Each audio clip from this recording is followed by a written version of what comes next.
أحييكم بتحية الإسلام تحية مباركة من عند الله عز وجل. السلام عليكم ورحمة الله وبركاته.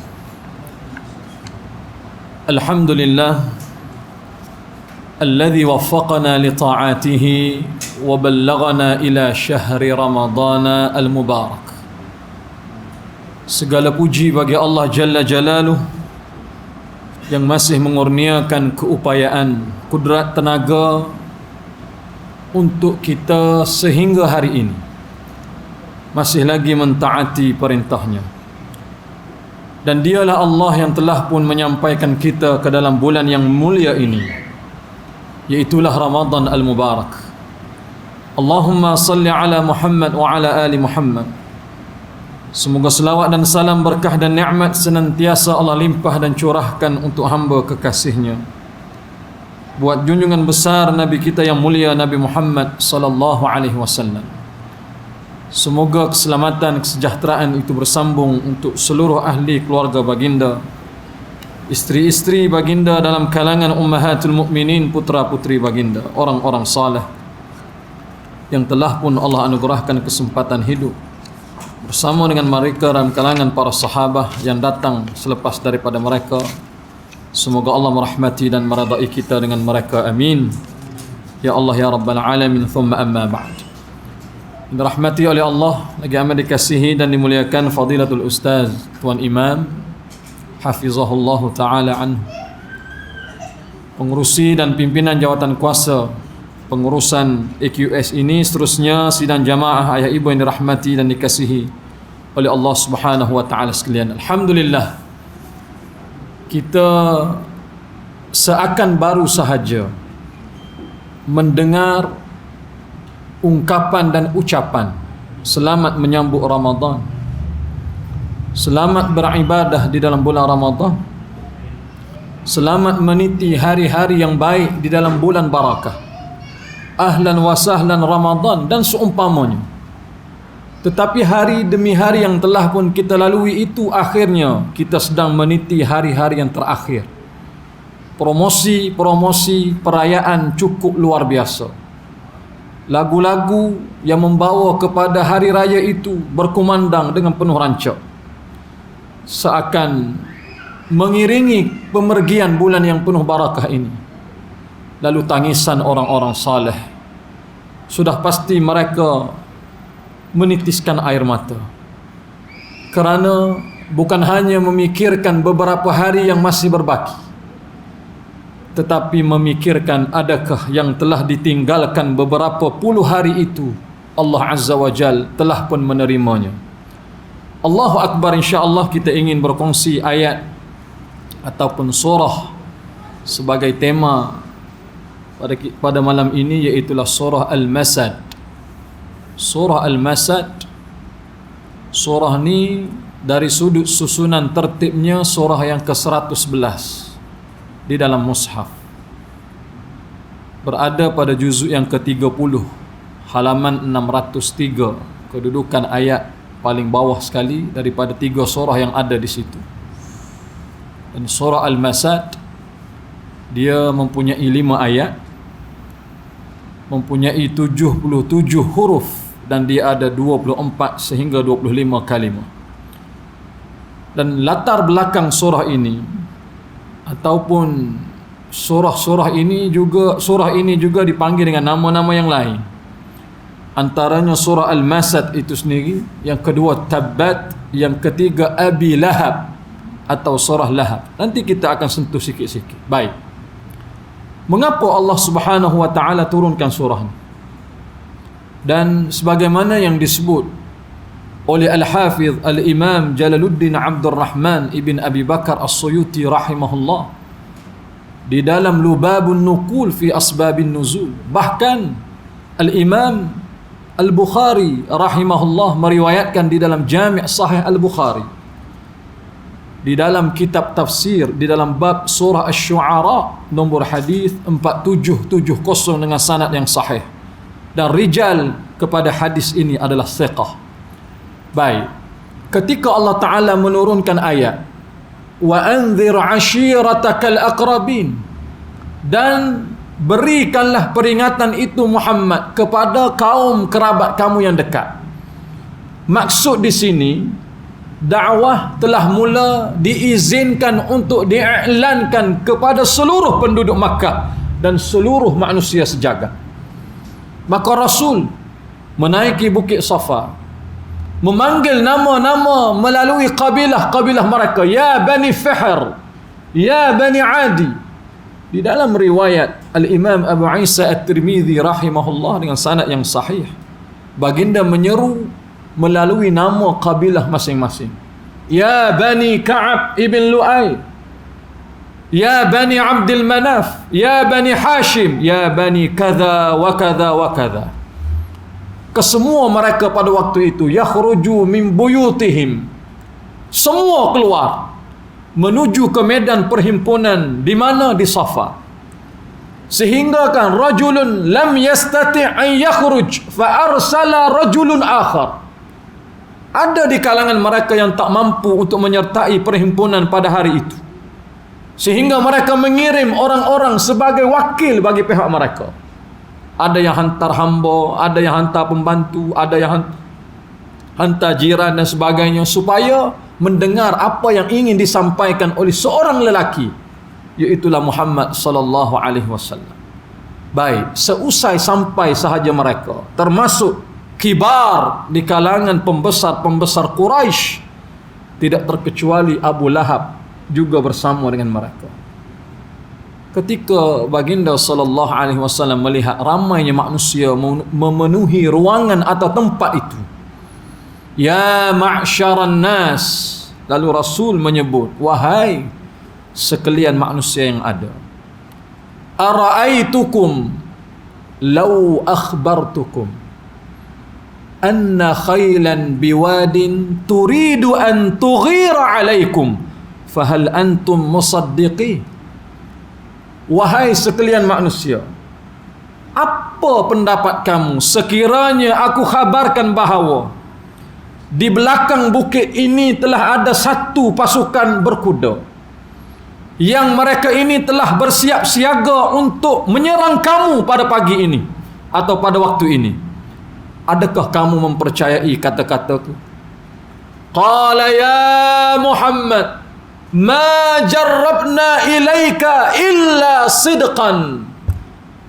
Lalu mereka menyebut, wahai Muhammad, kamu tidak ada pengalaman buruk bersama dengan kami, bahkan rekod kamu comel dengan kami, melainkan hak kamu sebut itu semua benar, betul belaka. Kalau begitu kata-kata kamu, kami percaya. Dahsyat. Mereka kenal Nabi SAW. Bagaimana Allah Ta'ala cerita, ya'rifunahu kama ya'rifuna abna'ahum. Mereka kenal seorang lelaki yang bernama Muhammad seakan mereka kenal seperti anak mereka sendiri. Subhanallah. Muhammad bukan hanya tiba-tiba terbit keluar dari tengah masyarakat kemudian berpengaruh dikenali. Tidak. Muhammad membesar dengan sekal ataupun kedudukan Makkah pada waktu itu, dan juga penduduk-penduduk serta sifat-sifat mereka. Dan mereka kenal daripada kecil bagaimana Muhammad ini terdidik sehinggalah besar, sehingga pada hari ini. Muhammad, sekiranya itu kata-kata kamu, kami mempercayai. Baginda sallallahu alaihi wasallam memasukkan dakwah supaya waktu itu semua manusia dengar apa yang ingin disampaikan. Anqidhu anfusakum minan nar fa inni nadhirun lakum baina yaday min adzabin syadid. Jaga-jaga, hati-hati, pelihara kamu, diri kamu, kerabat-kerabat kamu, sanak saudara, jiran tetangga daripada azab Allah. Aku sebagai nadhir, pemberi peringatan bahawa di depan kita sana, perjalanan yang bakal kita tempuh, ada azab Allah yang sedang menunggu. Hati-hati. Ketika Rasul mengiklankan dakwah ini secara terang-terang, maka pembesar Quraisy yang ada waktu itu. Siapa lagi kalau bukan Abu Lahab? Lalu dia menyebut, qal ya Muhammad, ali hadza jama'tana? Dia berkata, wahai Muhammad, sebab ni sahaja kau kamu panggil kami ramai-ramai datang hari ni? Sehingga kami keluar daripada rumah-rumah kami ni, berkumpul di tempat ni. Adakah semata-mata ingin mendengar kata-kata seperti ini? Ali hadza jama'tana? Tabbal laka sa'iral yaum. Muhammad, keseluruhan hari ini adalah celaka untuk kamu. Dahsyat. Dahsyat. Kita kalau orang sebut kita gitu, depan-depan orang tengok pada kita, kita tengok pada dia, orang sebut pada kita, celaka awak. Celaka ni dahsyat perkataan celaka ni. Bahasa Arab yang membawa perkataan ataupun maksud celaka adalah syaqiyun. Sehingga di dalam riwayat Imam Muslim dan selain daripada mereka, bahkan disebut oleh Al-Imam Al-Bukhari dalam Jami' Sahih Al-Bukhari, ketika 3 permohonan doa yang disebut oleh Jibril alaihi salatu wassalam sewaktu baginda menaiki mimbar untuk menyampaikan khutbah. Salah satunya yang Jibril minta agar Rasul mengaminkan doa tersebut. Apa yang disebut oleh Jibril? Syaqiyun abdun. Celaka seorang hamba itu, celaka. Man adrakahu Ramadan, yang mana dia telah Allah berikan kesempatan menyertai masuk dalam bulan Ramadan. Fansalakha minhu, dia meniti hari-hari yang ada di sepanjang Ramadan sampai dia habis. Ketika dia keluar sahaja daripada Ramadan, falam yughfaru lah, sedikit pun daripada dosa-dosa yang dia bawa masuk, Tuhan tak ampun dosa dia. Allahu Akbar, takutnya kita takut. Manusia dia perasan, baca Quran dia banyak, dia perasan pahala dia banyak. Sedekah dia keluar banyak, dia perasan sedekah dia banyak. Infak yang dia keluar banyak, dia perasan infak dia banyak. Baik, contohlah, bulan lain tak ada orang buat, tapi Ramadan orang buat. Saya sebut dah sebelum ni, taja buka puasa satu tempat, sehingga satu hari penajaan nilainya RM10,000 Malaysia. Nilai dia RM10,000 Malaysia.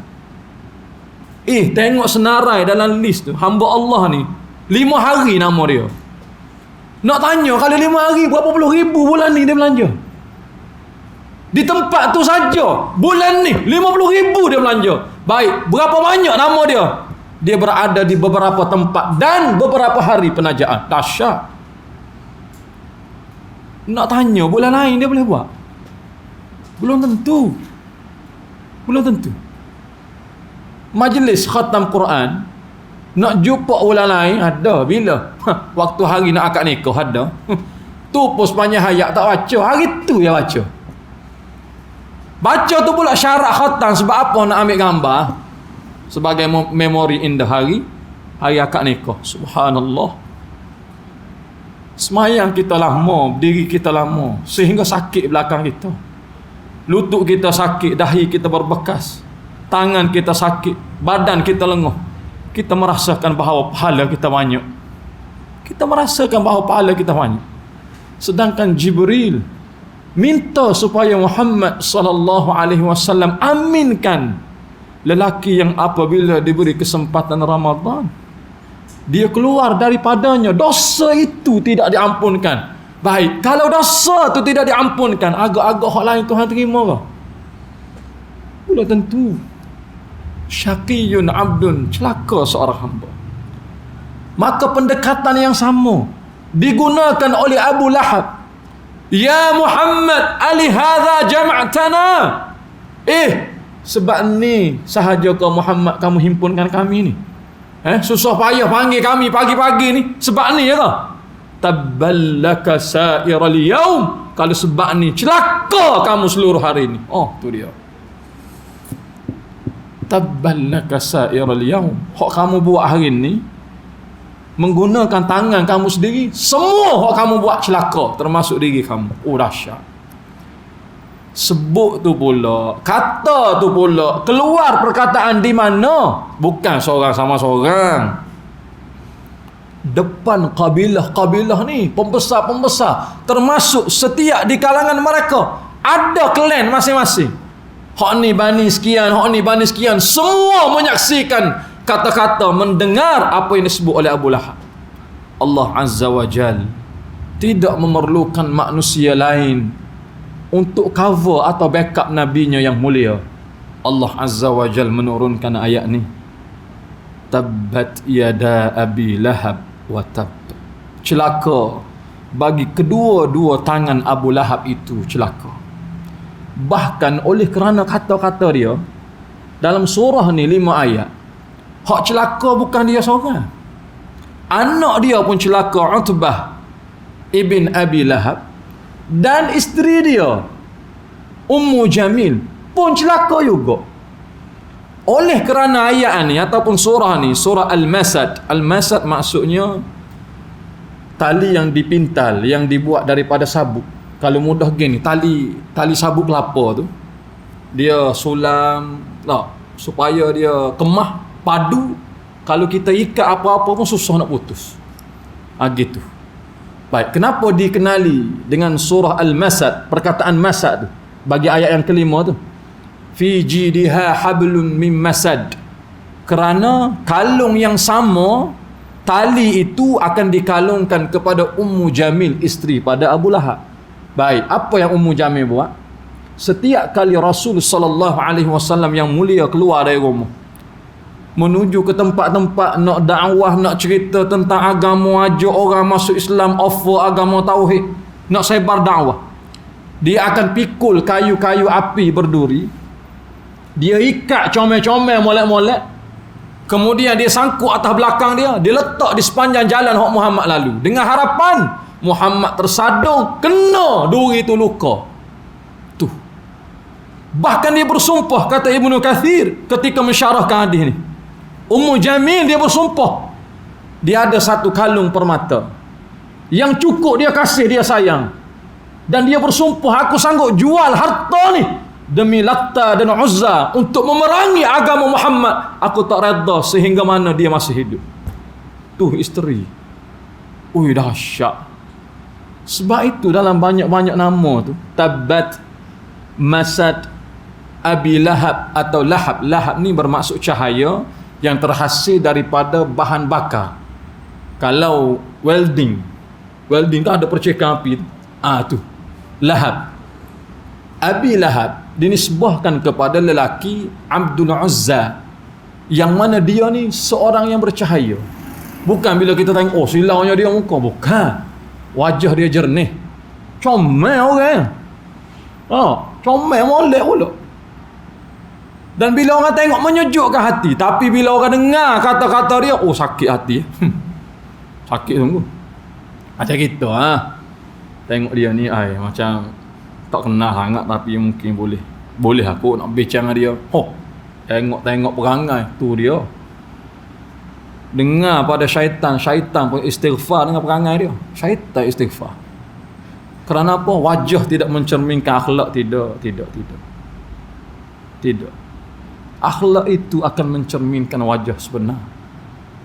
Allah Rabbi, Allah menyusun meletakkan nama Masad, kalungan itu, seakan ingin menunjukkan di dalam beberapa tafsir, antaranya As-Sa'di, Al-Alusi, kemudian beberapa yang lain menyebut, At-Tabari seumpamanya, kerana fitnah yang datang daripada wanita itu lebih dahsyat berbanding datang daripada lelaki. Dahsyat fitnah wanita, dahsyat. Kita berdoa kan, fitnatid dunya wa fitnatin nisa wa fitnatil mahya wal mamat. Sebahagian riwayat sebut wanita, sebahagian riwayat tak sebut wanita. Minta berlindung daripada fitnah dunia, fitnah wanita. Dahsyat. Baik, ketika disebut sedemikian, tabballaka sa'iral yaum, celaka Muhammad kamu hari ini, Allah menurunkan ayat ni untuk membela seorang lelaki yang telah pun Allah angkat menjadi nabi. Dan baginda sallallahu alaihi wasallam teguh. Kerana apa? Kerana Allah Azza wa Jalla itu memang pembela dan juga tempat bergantung. Manusia, contoh, sekali dua kita minta tolong dengan dia tolong lagi. Tapi 3-4 kali asyik aku, lepas aku, mulalah dia. Mula-mula kita telefon dia tak angkat, yang kedua kita WhatsApp dia tak balas, yang ketiga dia block nombor kita. Last kali dia remove terus. Padahal nak jadikan sebab tak suka kita tukar telefon dia. Kalau tak tukar pun tak boleh call dah. Nak tunjuk kerana apa? Kerana manusia begitu. Siapa pun Allah ketika dia isytiharkan di dalam bulan yang penuh barakah ini, seakan ada yang menyeru, ya baghiyal khair akbil, wahai orang-orang yang suka kepada kebaikan, mari, jangan duduk jauh-jauh, mari. Seakan ada yang menyeru, ya baghiyal syarr amsik, wahai yang suka buat perkara maksiat, tahan. Orang Kelantan sebut dulu. Jangan buat, jangan, amsik.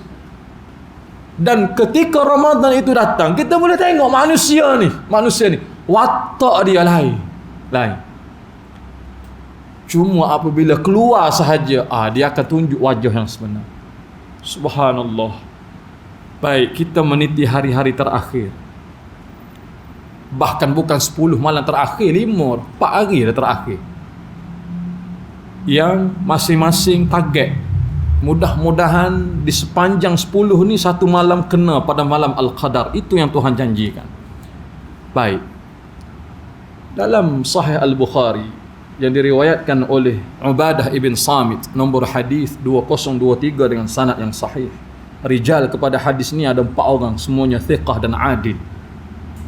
Rasul sallallahu alaihi wasallam kharaja min baitihi, dia keluar dari rumah menuju ke masjid sebelah-sebelah untuk cerita kepada para sahabat bila berlaku malam Al-Qadar. Sungguh dibaca Sahih Bukhari. Seusai baginda sampai ke masjid, fatalaha rajulan, baginda tengok ada 2 orang lelaki sedang balah di dalam masjid. Sudah. Baginda pun sebut, aku keluar dari rumah, datang ke tempat ni nak cerita pada kamu bila tarikh ataupun berlakunya malam Al-Qadar. Oleh kerana ketika aku sampai, fatalaha rajulan farufi'at minni, Allah angkat tarikh tu daripada aku. Aku pun lupa, tak ingat bila tarikh tu. Gitu mudah-mudah. Disebabkan kamu ni bergaduh, maka Tuhan angkat malam tersebut dari sudut tarikhnya. Maka masing-masing berpegang. Ketika Rasul menyebut cari 10 malam terakhir, cari pula pada witir, cari pada fil khamis tabqa wa fis sabi' tabqa wa fit tasi' tabqa, pada 5 terakhir, pada 7 terakhir, pada 9 terakhir, macam-macam. Dan Ibnu Abbas dia pegang dengan penuh yakin bahawa di malam 27. Cuma dia sebut, aku tidak mengajak manusia untuk mempercayainya, tetapi di sisi aku malam 27. Masing-masing buat majlis masing-masing. Ala kulli hadis, sepanjang hari yang ada itu mesti akan kena kepada kita. Baik, kalau ada ibu-ibu dengan izin, takdirlah malam-malam yang masih berbaki ni tak boleh semayang. Tak boleh semayang, tak boleh puasa, tak boleh baca Quran. Jadi macam mana nak buat? Hak boleh, ada zikir. Jangan tinggal. Banyak hak mana sah nak zikir. Hak banyak tu siapa tak tahu hak mana sah lah sekali. Empat kata zikir sebab banyak. Salah satu yang mudah, bahkan jaminan Tuhan jamin. Kalimatan, 2 kalimah. Khafifatani fil lisan, sangat ringan di bibir mulut. Mudah sangat. Thaqilatani fil mizan, tapi penentu kerana ia berat di timbangan mizan amal salih. Habibatani ila rahman, Rasul menyebut Allah isytihar. 2 kalimah ni sangat Tuhan kasih. Apa dia kalimah tu? Semua kita tahu. Subhanallah wa bihamdihi Subhanallahil azim. Pada waktu ya. Pada waktu. Betul. Ada seorang poli trafik tu dia datang. Ustaz, 10 malam akhir saya bertugas malam. Termasuk musim perayaan, ada op selamat. Minta maaf dengan izin Ustaz. Kita bertugas 12 jam satu hari. Nak semayang tarawih minta maaf pakai dok gitu. Hak wajib tu ujung-ujung nak habis baru semayang. Minta maaf dia kata. Tapi puasa penuh Ustaz tak tinggal. Baik. Saya ni kalau dari sudut hak lain boleh belaka, hak duduk di masjid boleh, JK masjid boleh, yang i'tikaf boleh, segala-gala boleh. Tapi kami tak boleh Ustaz. Jadi bila kita dengar ada sharing ataupun kongsi berkenaan dengan zikir, contoh seperti ini, kami terima kasih banyak. Sami-sami jaga tu jalan, subhanallah wa bihamdihi subhanallahil azim. Tuhan kira dah. Tuhan kira. Yang kita rasa mudah sangat tu tak akan berat. Kita rasa Rasul ijtihad berat. Cuma kita tak rasa bahawa itu memberi makna, sebab tu kita tak buat. Kita cari hak lain, hak payah-payah yang doa belit-belit, susah kita nak hafal. Sedangkan hak ma'thur yang sahih, subhanallah wa bihamdihi subhanallahil azim. Kita sucikan nama dia. Seluruh pujian itu untuk dia. Kita sucikan nama dia, seluruh keagungan itu untuk dia. Jadi untuk sebagai kesimpulan, hari-hari yang masih berbaki, manfaat sebaik mungkin hari-hari yang ada.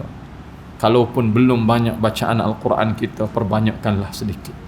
Kalau belum solat malam kita banyak, tambahkan 2 rakaat. Kalau belum kebaikan yang kita lakukan dari sudut sedekah, kita bagi. Ataupun apa juga kebaikan yang boleh kita hulurkan dengan kemampuan kita. Mudah-mudahan Allah Azza wa Jal melihat ia sebagai satu kebaikan ketika mana kita betul-betul ikhlas dalam melakukan. Mudah-mudahan ada manfaatnya untuk kita bersama. Sekali lagi terima kasih di atas perhatian. Mohon maaf di atas segala kekurangan. InsyaAllah bertemu di lain kesempatan. Wabillahi taufiq wal hidayah. Assalamualaikum warahmatullahi wabarakatuh.